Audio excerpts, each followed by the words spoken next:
having a look at different spaces you can get for bars and why you'd use them.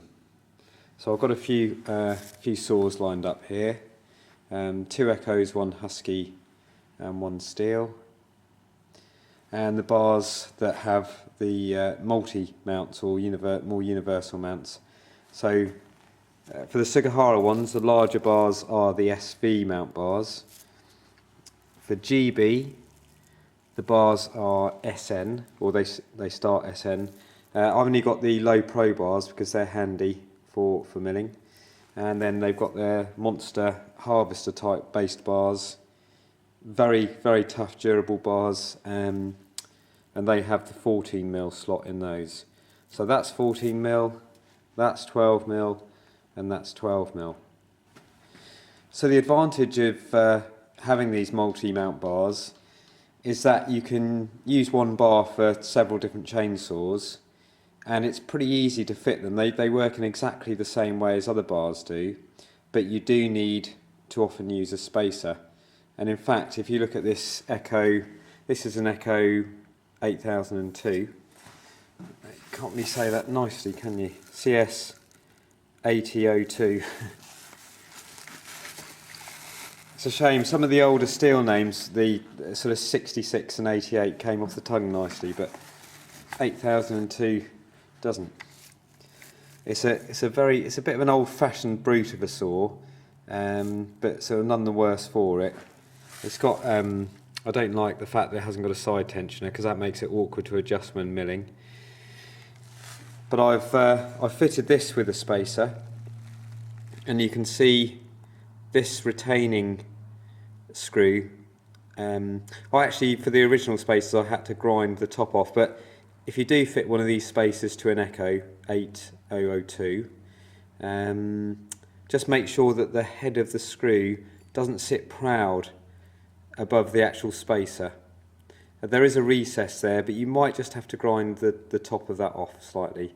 It's got 2 holes here and here as well, and they correspond to these 2 screws here. So it's you probably won't find any other spacers like this to fit Echo, but we felt it was worth getting them made for us. So that screw comes out, the spacer goes down, and then the screw goes back in, and then you can see that's sort of retained there nice and tightly. Just takes 2 hands to fit that. So you can see here, these low pro bars have a 12mm slot, but the bolts, the mounting studs there on an Echo are 8mm.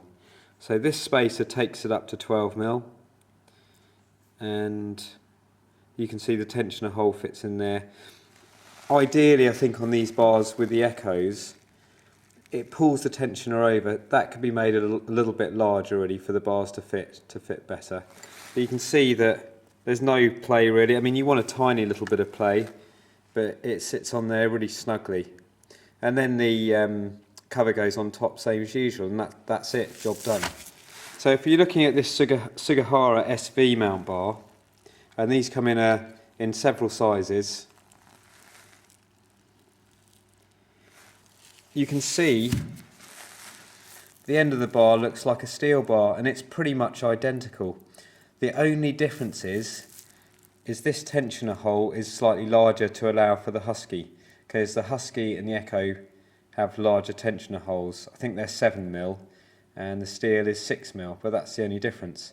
If you just got a Stihl bar, ordinary Stihl bar, and went to put it on a Husky, the tensioner won't fit in the tensioner hole. But the great thing is this SV bar will go straight. That will fit straight on the Stihl 660. Everything lines up fine, and everything is it works there, and there's no need for a plate or spacer or anything like that. So the SV bar sits straight on there nicely without any need for a spacer. But say if you've got a large Husky and you want to put a bar on there too, this bar will also fit on the Husky, but you will need the 9mm to 12mm spacer for that. And it also means that the chains you're running will all be 38063. There's no messing around with 38058 and 38063. All your chains will be 38063. We also carry these spacer springs, And these work pretty well as well. These, the yellow ones, are to take a Husky 9mm mount up to a Stihl 12mm mount, and they just slot on the mounting studs like so. Just push them down, and then your multi-mount bar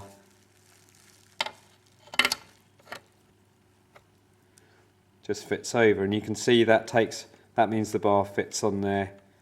Just a little tiny bit of movement, but you sort of expect that. You need a tiny bit of movement.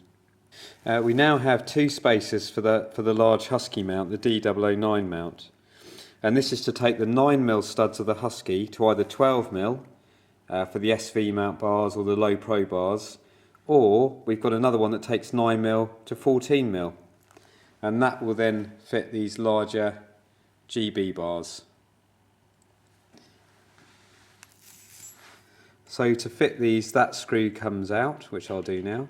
So the screw comes out, the spacer goes on, and the screw goes back in there. And the great thing with these Husky mount spacers, you can see this hole up here is oblong, and that's because on the 3120 the mounting studs typically are a tiny bit further apart, so you have an elongated hole here, and you can see that's on there nice and firmly. I think these solid spacers are better than the springs, and then the SV mount bar goes on there, and you can see, and just adjusts up and down in the usual way. So if you keep that spacer on your Husky, you can just move this same bar from the Husky, same bar, same chain, and that goes straight onto the Stihl. So it's quite hard to do with one hand. But you can see that goes straight on the Stihl there. You can see the Echo 620 SX. Again, a little bit awkward because you've got this clip here that comes off the plate, and that's what retains this cover. So you could put a spacer there, you might have to grind just the top of that bit off there for it to fit. I'd say of all the saws, the Echoes are slightly more awkward to fit multi-mount bars. They still will do them, and I run mills using the Echo 8002, and they work fine, but just be aware of that, they are a little bit more awkward. In fact, what I'll do to adjust this spacer for the 620 is just take a little Dremel multi-tool and just grind that little piece, just this end section here beyond my thumb out, and then that would actually fit around there then. So this is with the 620SX, the Echo 620SX. I've just ground out that little spacer bit, that little piece of metal at the end, and then the clip sits in there nicely, and then the spacer sits on top of that. And that means then you can run the GB Low Pro bars on here.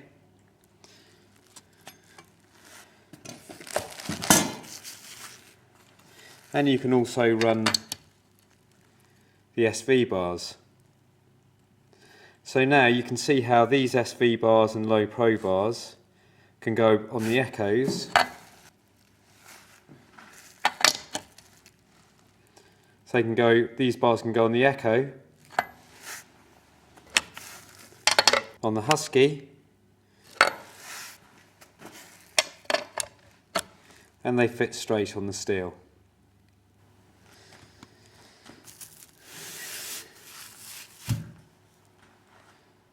So we've looked at taking the 8mm and 9mm studs up to 12mm, so now we're going to take them up to 14mm, and that also includes the Stihls on the 660, taking the 12mm up to 14.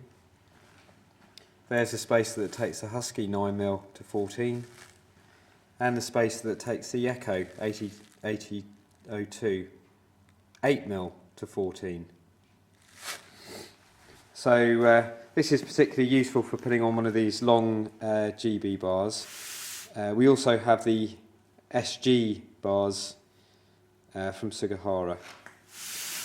And these are great because they have the mounts for both the older big Stihl mount, the 070 and 090, but they also fit the MS880, 076 and all those large Stihl mounts. So you can put these bars straight on an 880 and those large Stihls, and this mount is the same mount that we have on the GB double-ended bars, and that can be used for them for mounting other saws, but you need to bring that mount up to the 14mm slot that these bars have. Quite hard holding everything steady, but I think you can see there these bars are thicker, which is why they look to come above the spacer. So that means that you can put that larger 14mm slot bar onto the Stihl 660. And there it is on the Husky. That's a 390. You probably wouldn't put a 54-inch bar on there. Far too small, but you could put it on the 3120, which has the same mounting studs. And finally there's the Echo 8002. Tensioner fits fine in there. Spacer takes it from 8mm up to 14mm, and again it's got these other holes here that correspond with these little screws here, so they slot down into there and everything fits snugly. So there you have all the different spacers and why they're useful in using, if you want to use a universal bar or you want to use larger bars, double-ended setups. But you can see that once the spacer's on there, it's very secure, and fitting the bar is just the same as if it wasn't there.